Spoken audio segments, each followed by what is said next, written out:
자, 그리고 지금 초미의 관심사가 바로 5차 재난지원금 관련 결정 사항인데요. 뭐 당연히 이재명 지사는 뭐 늘 기본소득을 주창하고 있고 뭐 보편 지급을 뭐 언급을 했겠죠. 그거는 이제 물어보게 된 동기는 사실은 이제 지역화폐에 대한 개념을 좀, 그것들을 해서 지역화폐 기본적인 개념이 뭐냐면 이제 승수효과거든요. 승수효과. 그래서 보통 보고서들 보면 승수효과가 이제 1.7배. 그러니까 우리가 1조를 만약에 푼다 그러면 1조 7천억이 시중에 돌아다닐 수 있는 유동성 확보를 위해서 보편적으로 하고 있거든요. 그것 때문에 이제 물어보게 되는 동기고요. 네. 그 과정 속에서 우리 지사님의 이제 생각을 들을 수 있는 계기가 됐죠. 그리고 또 평소에 그 지론 자체가 그렇습니다. 전 국민 보편소득으로 지원을 해야 된다라고 얘기를 하고 있죠. 우리 이 지사께서는 80% 소득 하위에게 그 현금으로 지급하겠다라고 나머지 이제 그 부분은 캐시백해서 20%는 캐시백으로 쓴 만큼 해서 일정 부분을 지원하겠다라는 얘기거든요. 근데 그런 거에 이제 단점들이 좀 있죠. 저도 왜 그러냐면 사실은 우리가 1차 기본소득 전 국민 지원할 때는 그게 전부 그 일정 부분 그 한시적으로 지원을 했거든요. 그 부분들이 굉장히 그 쓸 수 있는 데가 결국은 한정돼 있었어요. 그러니까 결국 이게 소상공인들한테 가가지고 설 대목 이전에 그런 어떤 호황들을 누렸다라는 보고서들이 계속해서 나왔었거든요. 그러면 그런 과정 속에서 이번에 좀 아쉬운 게 이제 그런 부분들이죠. 왜 그러냐면 그 상위 20%도요. 그 납세자거든요. 그분들도 세금을 내는 분들입니다. 그분들 혜택을 받아야 되는 거 맞고요. 그다음에 두 번째 소득 하위 80%하고 그럼 81%는 그러니까 81% 들어간 사람 못 받는 거거든요. 80.1%라고 하면 더 와닿겠죠. 그렇죠. 80.1% 그분들은 못 받아요. 근데 그 차별을 구분하는 게 굉장히 애매합니다. 그렇죠. 왜냐면 소득 80%까지는 나름대로 그 좀 더 풍요로울 수 있고 81%가 어려울 수도 있어요. 그 조건에 현실적 조건에 있어서. 근데 그런 숫자에 의해서 그 구분을 한다는 것 자체가 상당히 애매하죠. 아까 초대에 말씀드렸듯이 이건 승수효과에 대한 문제거든요. 그래서 그 지역화폐로 일정 부분 하면 그 지역화폐를 가지고 그게 한 번만 돌면 우리가 그 푸는 거에 1.7배가 돌아다니는 거거든요. 그리고 실질적으로 그걸 쓰기 위해서는 일정 부분 자기 돈을 더 투자를 또 해야 돼요. 왜냐하면 우리가 20만 원이고 30만 원 주고 그거만 사지 않거든요. 그런 부분들에 있어서 재난소득이 아마 어떤 형태로든 좀 아쉽긴 해도 뭐 지금 당장 어렵기 때문에 어떤 형태로든 지원이 돼야 된다는 데는 동의합니다. 뭐 일종의 분배 개념도 있을 것이고 소득 양극화에도 충분히 의미가 있을 것이고 말씀해 주신 것처럼 이제 지역화폐 지급으로 지난번에 보편 지급했을 때 어떤 경제 효과가 데이터로 나온 바가 있으니까 뭐 공감하시는 분들이 적지 않으리라 생각이 됩니다.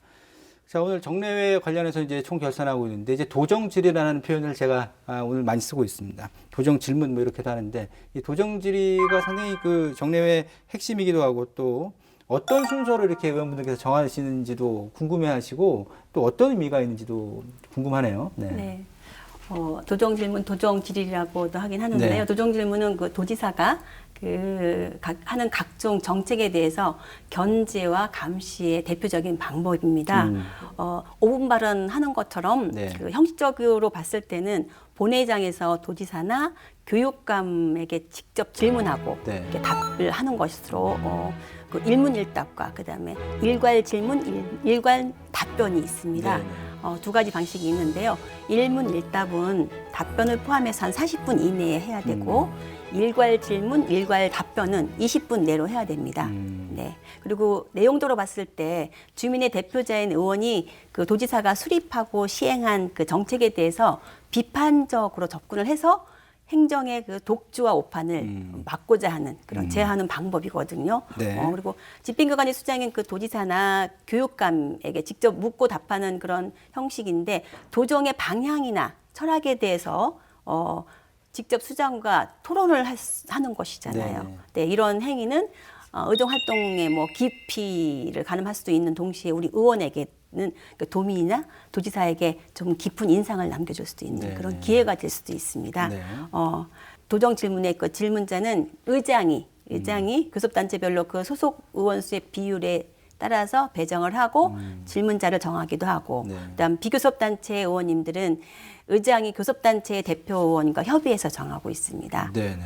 그리고 질의 순서는 교섭단체 대표단에서 초선 의원님이나 그다음에 도정 질문을 처음 하시는 의원님들께 먼저 배정합니다. 예, 그렇군요. 일목요연하게 설명 잘해 주셨습니다. 역시 이제 도의 어떤 행정에 대해서 견제하고 감시하는 기능을 확실하게 보여줄 수 있는 그런 수단으로 생각이 되는 이제 도정 질의. 자, 유 기자님 오래 기다리셨어요. 그 도정 질의 이번에 좀 전반적으로 어떻게 좀 평가를 하시고 또 잘된 점, 좀 아쉬운 점 어떤 게 있을까요? 네, 그 우선 의회의 기능을 우리가 좀 살펴보겠는데요. 네. 그 의회라는 것은 어떤 예산 심사권이 있고요. 그러니까 예산이 제대로 세워져 있는지 또 예산이 제대로 사용됐는지 네. 그런 것을 우선적으로 가장 권한이 갖고 있고 또 조례 재개정에 대한 권한뿐만 아니라 네. 아까 우리 김 의원님 말씀하신 대로 집행자의 어떤 도지사님이라든가 도교육감이 어떤 정책을 갖다가 제안했을 적에 정책이 제대로 반영됐는지 네네. 또 비판도 가고 또 의원으로서의 어떤 방향 제시도 하고 그런 권한을 갖고 있습니다. 그런데 그런 가운데서도 일문일답이라는 것은 굉장히 개인적으로 의원 개인이 의정 활동의 꽃이라고 할 수 있거든요. 네. 그러니까 의정 일문일답부터 해서 소위 말해서 자기의 몸값을 드러낼 수 있는 기회가 됩니다. 예. 또 한편으로는 자기 몸값을 낮출 수 있는 좋지 못한 그도 있을 수 있어요. 동전의 양면이군요. 네. 이번에 특히 이제 이 중에 일괄 질문, 일괄 답변은 소위 말해서 뭐 두리뭉실을 할 수가 있지만 일문일답은 그렇지 않습니다. 네. 그러니까 어떻게 보면 몰아붙이는 힘이 있어야 좀 필요한 겁니다. 네. 어떤 문제점이 있으면 문제점에 대한 공부를 열심히 하고 와서 소위 말해서 답변하는 사람이 때에 따라서는 난처하고 네. 때에 따라서는 인정도 하고 또 부연 설명도 할 수 있는 기회가 줘야 되는데 공부는 열심히 하신 것 같아요. 예. 열심히 하신 것 같은데 전투력이 부족했다는 말씀이시군요. 근데 한 같은데 어떤 예. 그런 몰아붙이는 힘은 예. 조금 좀 아쉬울 점이 있다 그렇게 생각할 수 있습니다. 이게 사실은 도정 질문이라는 게 꼭 그 잘못된 물론 그것도 굉장히 견제 기능이 굉장히 중요한 기능임에도 불구하고 그 방향성에 있어서의 어떤 중요성도 중요하다고 생각을 합니다. 네. 지사가 사물을 어떻게 보느냐 아니면 정책을 어떻게 보느냐에 딸려 있거든요. 그런 어떤 시각 규정도 필요하다고 생각을 하거든요. 결국은 지사 자체가 정책을 다 할 수는 없습니다. 네. 결국은 참모들이 하기 때문에 그래서 지사의 어떤 시각